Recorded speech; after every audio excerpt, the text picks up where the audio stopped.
নমস্কার, আমি ডক্টর বৈশালী রয়। আজকের এই ভিডিওতে বলবো যে আমাদের অনেক সময় ফিশ বোন বা মাছের কাঁটা গলায় আটকে যায়।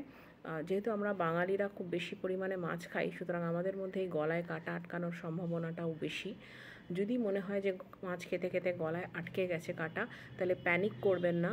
প্রথমে একটু খুব জোরে কাশার চেষ্টা করবেন, তারপরে হাতের কাছে যদি গলানো মাখন বা মধু বা একটুখানি ম্যাশড কলা পাওয়া যায় বা একটু গরম জল, এগুলো খেতে পারেন।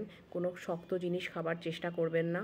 হ্যাঁ, আর যদি দেখেন যে এইগুলো করে কিছু লাভ হচ্ছে না, তখনও আপনার খুব ব্যথা থাকছে, আপনি একদম শ্বাস নিতে পারছেন না, আপনি কোনো কিছু গিলতে পারছেন না ইনক্লুডিং ওয়াটার, তাহলে কিন্তু ইমিডিয়েটলি হসপিটালে যাবেন।